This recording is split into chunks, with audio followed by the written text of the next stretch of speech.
Davlat ramzlari mustaqillik timsoli. Har bir mustaqil davlatning o'ziga xos ramzlari bo'ladi. Bu ramzlar xalqning tarixi, madaniyati, orzu-umidlari va g'ururini ifodalaydi. Mustaqil O'zbekistonning ham o'ziga xos muqaddas ramzlari bor. Davlat bayrog'i, gerbi va madhiyasi. Ular yurtimizning timsoli, xalqimizning birligi va mustaqilligimizning belgisi sanaladi.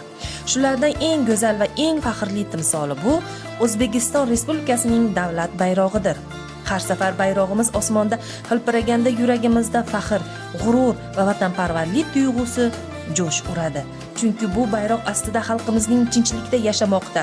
Bu bayroq ostida yurtimiz mustaqillikka erishgan. Bayrog'imiz bu bizning or-nomusimiz, mustaqilligimiz, erk va ozodlik ramzidir. Davlat ramzlari har bir mamlakatning sha'ni, obro'si, tarixi va kelajagini ifodalaydi. Ular mustaqillik va erk ramzidir.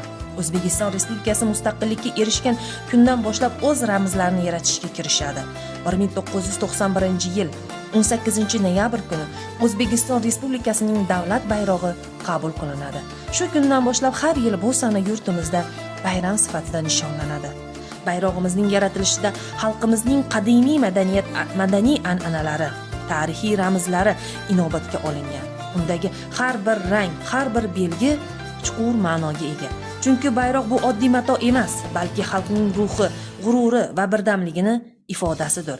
U xalqimizning o'tmishi va kelajagini birlashtirib turadi. Shuning uchun ham davlat ramzlarini qadrlash, ularni hurmat qilish har bir fuqaroning muqaddas burchidir.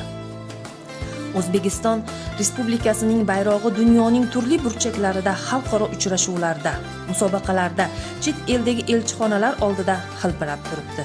Bu esa yurtimizning mustaqil, erkin va hur davlat sifatida tan olinganini bildiradi. Har gal O'zbekiston sportchilari g'alaba qozonib bayrog'imizni ko'tarishganda, butun xalqimizning yuragida faxr tuyg'usi uyg'onadi. Chunki bu bayroq ostida vatanimiz nomi ulug'lanadi. Bayrog'imiz bu xalqimizning or-nomusi, faxr g'ururi, mustaqillik va erk timsolidir. Bu bizga ajdodlarimizning jasorati, mehnati va orzularini eslatadi.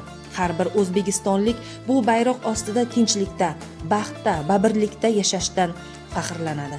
Bayrog'imiz doimo osmonda hilpirab, vatanimizning dunyoda yuksak cho'qqilarga olib chiqsin.